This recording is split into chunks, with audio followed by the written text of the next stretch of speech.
Okay right. Good morning everybody's. Right, आप लोग कौन से ईयर के हैं? 52nd ईयर, ठीक है।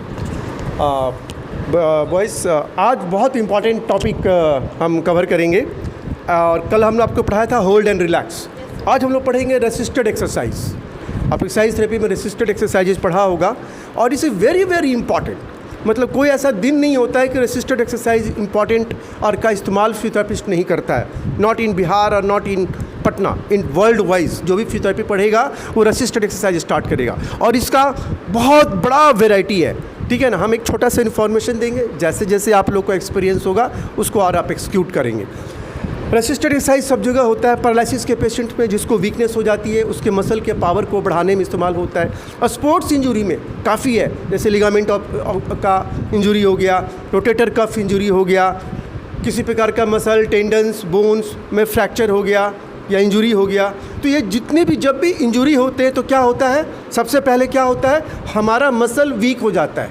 डेफिनेटली हमारा, जैसे मान लेते हैं कि नी का लिगामेंट इंजरी हो जाएगा, ये फ्रैक्चर हो जाएगा या टूट जाएगा, गिर जाएगा, सर्जरी हो जाए तो क्या होगा, हमारा ये मसल जो है वीक हो जाएगा, नेचुरली वीक होगा। तो जब वीक होगा तो पेशेंट को क्या होगा, चलने में दिक्कत होगा, उठने में दिक्कत होगा, बैठने में दिक्कत होगा, कोई भी फंक्शनल एक्टिविटी करने में दिक्कत होगा कि नहीं होगा। तो हम इलेक्ट्रोथेरेपी, मेडिसिन, सर्जरी जो है डॉक्टर का काम है वो डॉक्टर करेंगे, जो भी सर्जन है ऑर्थोपेडिक सर्जन वो काम करेंगे। जब फिजियोथेरेपिस्ट के पास पेशेंट आता है तो हमारा गोल क्या होगा, उसको पेन को कम करना। पहला, पेन के लिए क्या कम करेंगे, wax therapy, hot therapy, IFT, laser, जो भी आपके पास इलेक्ट्रोथेरेपी मॉडलिटी है according to the condition and situation आप उसको करेंगे। उसके बाद जो सबसे इम्पॉर्टेंट होता है एक्सरसाइज थेरेपी, उसके पावर को इंक्रीज़ करना, क्योंकि पावर इंक्रीज़ नहीं करेंगे पेन कम हो गया मगर वो चलेगा, जैसे लिम्प करेगा, पैर उसका मुड़ जाएगा, पैर हल्का सा रोटेट करेगा तो पैर उसका फिर से वो हो जाएगा। तो उसके पावर को बढ़ाना, तो पावर को बढ़ाने में बहुत सारे एक्सरसाइजेज हैं, ठीक है, सभी का अलग अलग रोल है, मगर आज हम फोकस कर रहे हैं रेसिस्टेड पे। तो रेसिस्ट का मतलब ही क्या होता है, विरोध करना। कहते हैं ये आदमी बहुत रेसिस्ट करता है, मतलब विरोध करता है। तो एक्सरसाइज अगेंस्ट द रेसिस्टेंस, हमें विरोधाभास पैदा करना है, किसमें, मसल के अगेंस्ट, है ना, ताकि उसमें पावर डेवलप हो। राइट, जैसे एक एग्जांपल हम आपको दें, लेट जाओ, राइट डाउन। हमें रेसिस्टेंस, इसको मेरे माइक को मेरे सामने होल्ड करना ताकि आवाज़ आए, इसको यहाँ लगा लेते हैं ना। राइट, तो जैसे हमें रेसिस्टेंस देना है, पैरालिसिस का पेशेंट हो, फ्रैक्चर कोई भी हो, मैं पहले बोला कि जो भी चीज़ हम बताते हैं वो सिचुएशन इज़ इम्पॉर्टेंट, इसका हमेशा ख्याल रखिएगा, है ना। ये जस्ट हम एक डेमो है, एक इन्फॉर्मेशन है आपके लिए। तो रेसिस्टेड है, मान लीजिए कोई पैरालिसिस का पेशेंट है, वीकनेस है, ट्रॉमा है, फ्रैक्चर है, जो भी है, तो हमको क्या करना है, इसके मसल में पावर करना है। क्योंकि पावर यदि नहीं रहेगा तो क्या होगा, इसको चलने में, उठने में, बैठने में दिक्कत होगी। तो बहुत सारे एक्सरसाइजेज हैं स्टेप बाय स्टेप, आज हम रेसिस्टेड बता रहे हैं, ठीक है। तो रेसिस्टेड में क्या करना है, अगेंस्ट द रेसिस्टेंस, मतलब पेशेंट को बोलेंगे अपना मूवमेंट करो, आगे फ्रंट से लो ना ताकि इधर से भी ऐसा हो। तो रेसिस्टेंस, तो पेशेंट को बोलेंगे, मान लो एब्डक्शन, तो हमें मान लेते हैं मसल्स क्वाड्रिसेप्स पे काम कर रहे हैं, तो अगेंस्ट बाहर कर रहे हैं यहाँ पे। तो ये टाइप थोड़ा सा होल्ड रिलैक्स टाइप का, मगर इसमें रिलैक्सेशन नहीं है, ठीक है ना। लगातार हम रेसिस्टेंस लगा रहे हैं और पेशेंट का कमांड इज़ वेरी इंपॉर्टेंट। लगाइए, पेशेंट को बोलना है, जितना पेशेंट अपने हिसाब से लगा सकता है उतना ही। पावर वैरी करेगा ना, ओल्ड एज है, बच्चा है, बूढ़ा है, छोटा है, फ्रैक्चर है, तो उस हिसाब से commanding is very important, without command नहीं। चलिए लगाइए, रेसिस्टेंस लगाइए, मगर ये हम होल्ड नहीं कर रहे, हम सिर्फ लगवा रहे हैं, लगाइए। ये हो गया एब्डक्शन की ओर। अब हम उसी तरह से एडक्शन लगा रहे हैं, लगाइए अंदर, एडक्शन की ओर,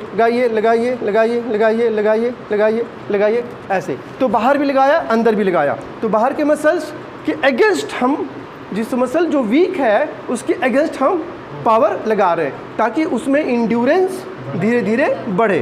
फिर उसी प्रकार से ऊपर से करवा रहे हैं, तो ऐसे ऊपर करेंगे, उठाइए। हम देखिए रेसिस्टेंस अप्लाई कर रहे हैं, हम दोनों हाथ नीचे कर रहे हैं, पेशेंट ऊपर कर रहा है, कीजिए, राइट, सेम थिंग्स, पुश कीजिए, ये जितना अच्छा आपका एक्सपीरियंस होगा, जितना अच्छा आपका हाथ होगा, जितना अच्छा ग्रिपिंग होगा, उतना अच्छा एक्सरसाइज होगा। ये सारा काम पावर और कोऑर्डिनेशन का है। यदि अच्छे से पावर, अच्छे से कोऑर्डिनेशन नहीं करेंगे तो पेशेंट को पेन हो जाएगा, तकलीफ़ हो जाएगा, पुल हो जाएगा, और जो भी मसल पुल लेके आया है वो पुल को और बढ़ा दीजिएगा। जो भी मसल और फ्रैक्चर है, फ्रैक्चर भी बढ़ जाएगा। तो सिचुएशन, टाइम, ड्यूरेशन सभी को मॉनिटरिंग करने के बाद ये स्टेप लेना पड़ता है, और ये एक्सपीरियंस से आता है। अभी आप लोग इस स्टडी के दौरान आप लोग ये सब टेक्निक का इस्तेमाल अभी नहीं करें, इसको सिर्फ अभी आप सीखें, ठीक है ना, क्योंकि अभी आपका हाथ उतना एक्सपर्टाइज नहीं है, इसमें नुकसान होने का ज़्यादा चांसेस है। अभी आप सीखें, जब कोर्स को पूरा पढ़ लेंगे, इंटर्नशिप कर लेंगे, काफ़ी कुछ पेशेंट को देख लेंगे, तब आप अप्लाई कीजिएगा। क्योंकि अभी नॉलेज नहीं होने के कारण, एक्सपर्ट नहीं होने, ज़्यादा पावर लगने से रिफ्रैक्चर हो जाता है, फिर आप भी ट्रबल में होंगे और पेशेंट भी ट्रबल में होगा, ठीक है। हम लोग का तो हाथ सेट हो गया है ना। तो इसी तरह से बाहर करें, पुश करें, पुश करें, पुश करें। देखिए हम रेसिस्टेंस लगा रहे हैं ना, हम रेसिस्टेंस अप्लाई कर रहे हैं कि नहीं कर रहे हैं? चलो पुश करिए, हम करा रहे हैं, ठीक है। उसी प्रकार पुश कीजिए, पुश कीजिए, पुश कीजिए, पुश कीजिए, पुश कीजिए, पुश कीजिए। तो अलग अलग पोजीशनिंग में आप इसको रेसिस्टेंस, फिर बैठ जाइए, पैर नीचे कीजिए। अभी यहाँ पे करना है, हाँ ओके, कीजिए बाहर, कीजिए बाहर, कीजिए बाहर, कीजिए बाहर, कीजिए बाहर। अब ये वैसे कर रहे हो तो क्या हो रहा है? क्वाड्रिसेप्स के अगेंस्ट हो रहा है, तो ये मसल वीक होगा। क्वाड्रिसेप्स मसल पैरालिसिस में, वीकनेस में, मसल पुल में, कोई भी किसी भी कारण से होगा, ये वीक होगा। पोलियोपैथी में भी वीकनेस आता है। तो this is a very very effective, very effective. आप मैनुअली करेंगे तो पावर को इंक्रीज और डिक्रीज कर सकते हैं अकॉर्डिंग टू द पेशेंट। कीजिए बाहर, धीरे धीरे धीरे धीरे, देखिए रेस्ट, लाइए लाइए लाइए लाइए लाइए, ऐसे आप करेंगे। ग्रेजुअली एज टाइम पास है, जैसे जैसे पेशेंट का रिकवरी होते जाएगा, प्रोग्रेस होते जाएगा, तो यहाँ पे आप वेट बैग ले सकते हैं, क्वाड्रिसेप्स टेबल ले सकते हैं। फिर इसी को आप साइड लाइन जा सकते हैं, जाइए साइड लाइन। अलग अलग पोजीशनिंग पे भी होता है, रेसिस्टेंस आप दे सकते हैं। उठाइए ऊपर, उठाइए उठाइए उठाइए उठाइए उठाइए उठाइए, साइड लाइन रेसिस्टेंस दे रहे हैं। गो बैक, प्रोन पोजीशन, हाँ, कम कम कम। देखिए बैक का कहाँ ताकत लग रहा है ना, इसमें ये फ्लेक्शन हो रहा है। तो कौन सा फ्लेक्शन, कौन सा मसल करता है? ये हैमस्ट्रिंग। तो मान लो किसी का हैमस्ट्रिंग वीक होगा और कुछ भी किसी भी कारण से, तो हमको रेसिस्टेंस देख रहे उसमें ताकत लाना होगा, तो देखिए हम अगेंस्ट रेसिस्टेंस कर रहे हैं, इसमें ताकत आ रहा है ना, ये लगे। तो ये मसल क्या होगा, इसका पावर आएगा, इसमें इंड्योरेंस आएगा, और पेशेंट को काफ़ी हेल्प मिलेगा वॉकिंग में, गेट ट्रेनिंग में, बैलेंस में, कोऑर्डिनेशन में, सब में मिलेगा। अंडरस्टैंड? तो this is a very very important, very important. I personally I have use so many things. बहुत सारे पेशेंट के अभी भी करते हैं, क्योंकि ये सबसे बेस्ट है। इसमें जो पावर का मॉनिटरिंग फिजियोथेरेपिस्ट अपने आप कर सकता है। जैसे वेट बैग बांध दिया 2 किलो, तो फिक्स हो गया ना, 2 ही किलो होगा।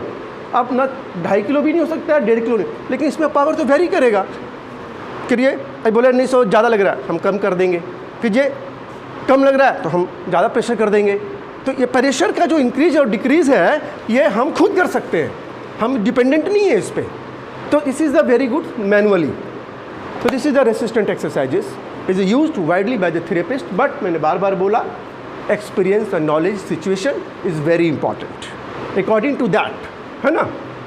Understand boys and girls?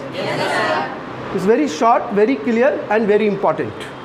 किताब में बड़ा लंबा चौड़ा क्या क्या चीज़ करके लवावत लिखता है, उसको बहुत सरल भाषा में समझा दिया। Thank you, this my watching this video. Doctor Kundan here.